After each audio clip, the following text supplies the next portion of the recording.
Merry Meet, Annie here. I was blogging something which I wanted to turn into a video.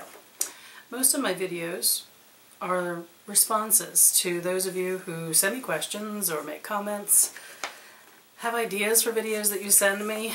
It's almost always something I do in response to, except for the vloggy ones where I'm just sharing the bits of my life. I've had a lot of emails recently about some of the situations some of you are experiencing on YouTube right now, specifically about negative comments on videos and dislikes, a feeling of disharmonious energy in the community, folks leaving, folks that some of you have grown very fond of leaving. So I've got a lot of emails. I do get a lot of emails from people. So when I get a lot of questions on the same theme, well, then I usually do a video. And this one is about the company that we keep.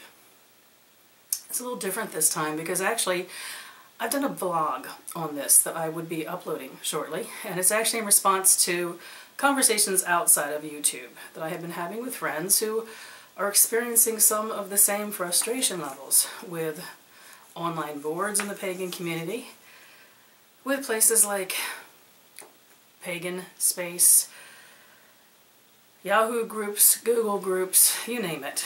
Those places we all come in contact and attempt to build community with each other.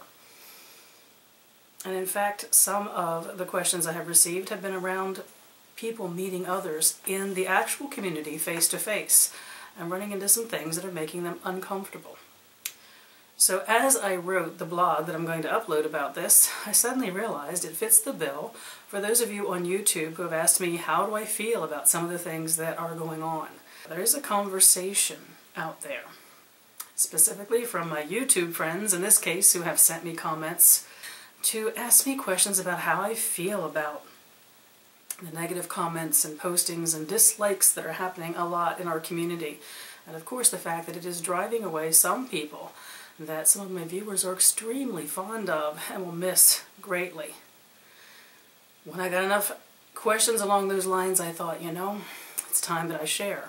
Now what I'm going to share with you, I'm reading. It's a blog that I have written that was actually written a bit back to share with a community that is not about YouTube, but about cyber communication and cyber communities in general.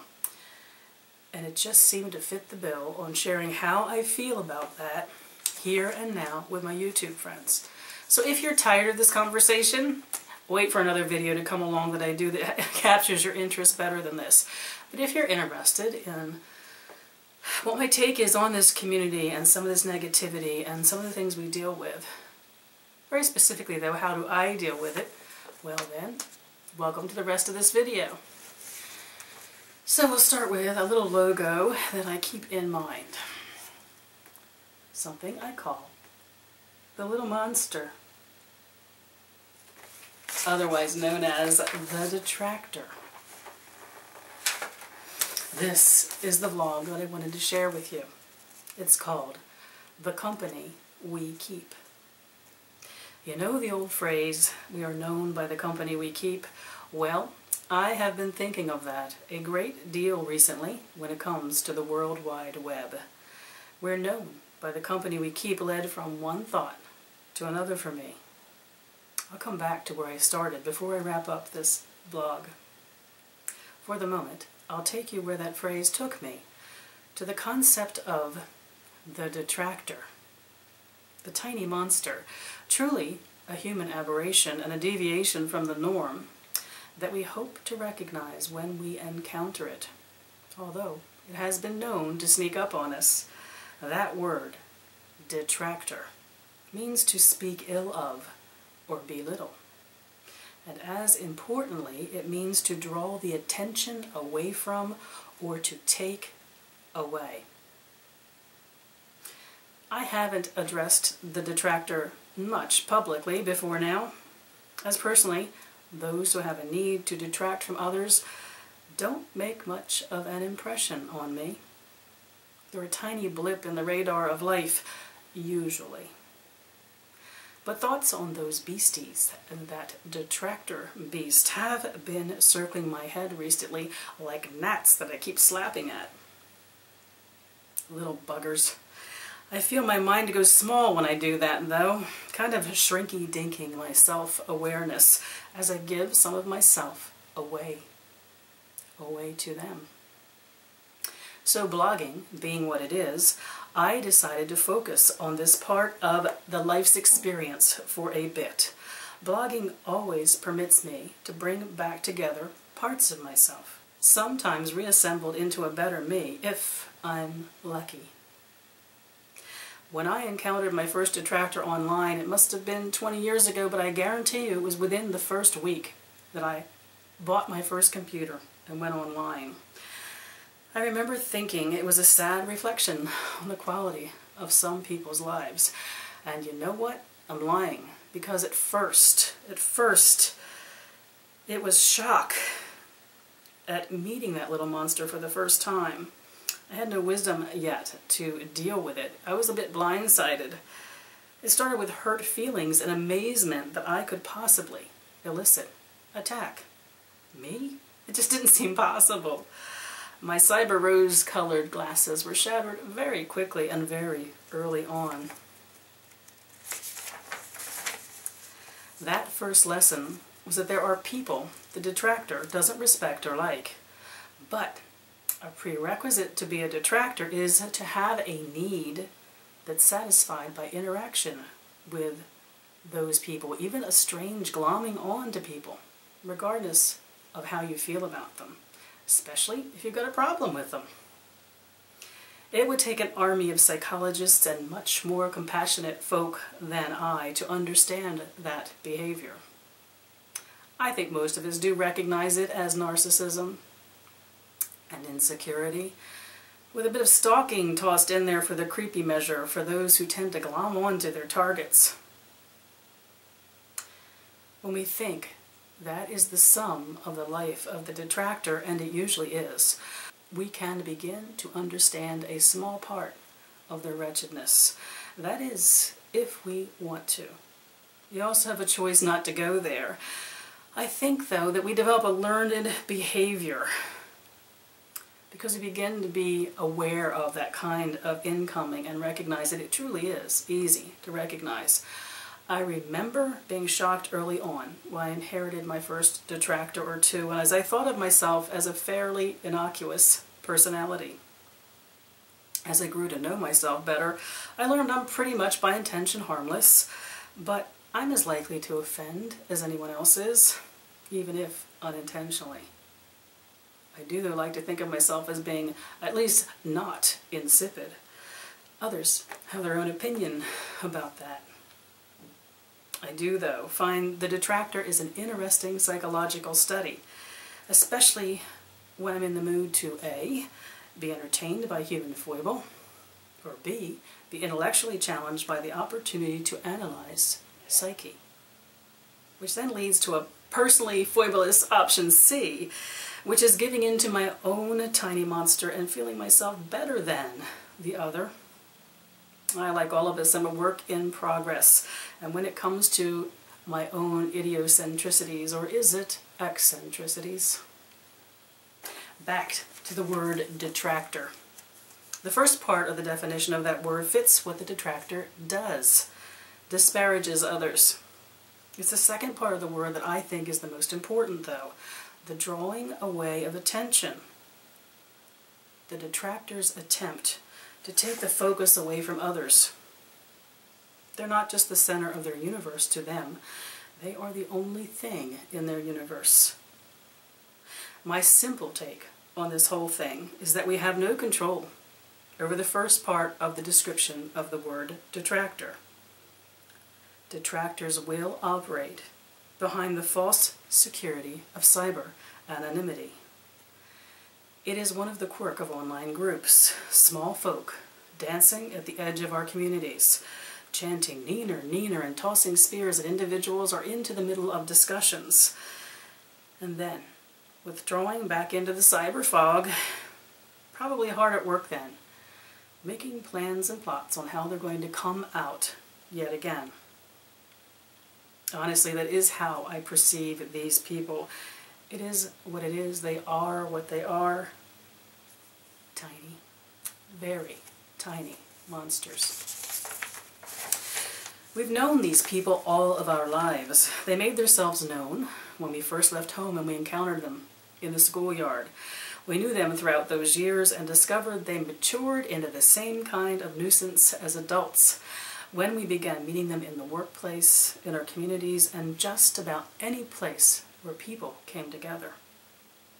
All species have their weak links.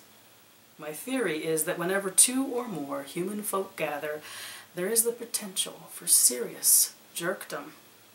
And of course, there is the possibility of that greater nuisance, jerkdom magnified, known crudely as the circle jerk, a form of mutant jerkdom and tiny monster self-gratification.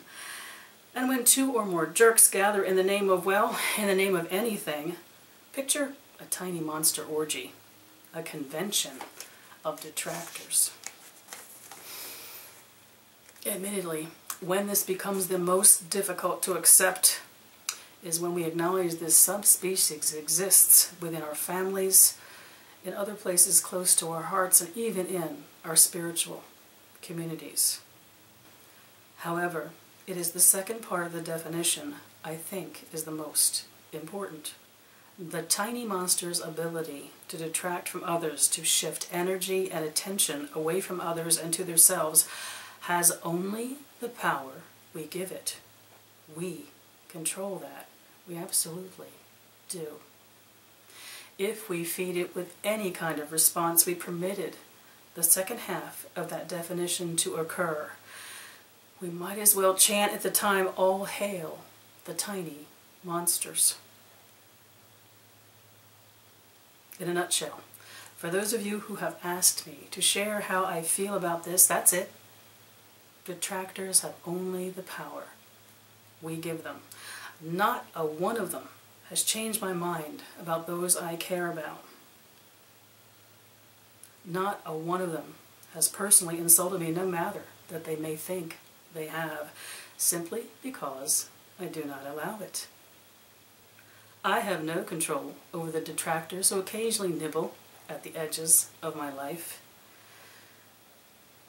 but I have control over the impact they make. They can be nulled. They can be voided. They can be made insignificant. I hold that power. We do not have to be enablers. Enabling is another tiny monster in its own right. Don't you think? Maybe? Detractors are, and always will be, amongst us, but they are not us unless we define them as such. They can only detract from us if we permit it. If we have a need to engage and feed them, then the first axiom I mentioned, the title of this blog, comes into existence. We are known by the company we keep. If the tractor becomes our focus, we then become known by our relationship to them. In a strange dance, we become one with them. I learned this the hard way. I believe we are inclusive of all the exchanges and communications we choose to make in life. For each conversation is a choice, every single one. Conversation is a sharing of self, an exchange of energy. At what point in conversations with the tiny monsters in life do we realize we are shrinking? We're giving away something precious, as practical as time lost, or as metaphysical as a preservation of our spiritual wholeness. Who is important enough for us to give away parts of ourselves? Personally, I'm a bit of a hoarder when it comes to that kind of giveaway, and I get more so the older I get. Do we keep company with our detractors? Do we dance with those little monsters? And for a rainy day's consideration, do we keep company with our own inner detractors? We harbor them within ourselves too. The tiny monsters live there too.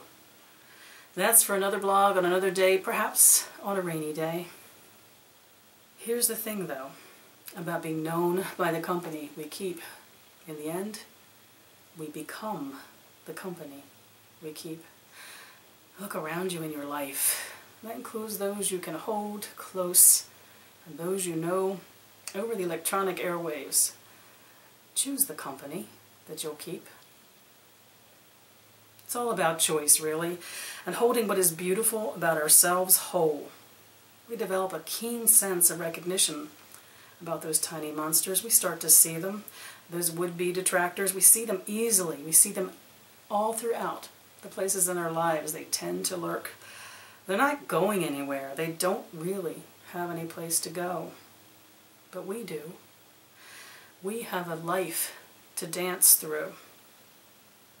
In our heart of hearts, we know what is insignificant in the face of that, and what truly matters.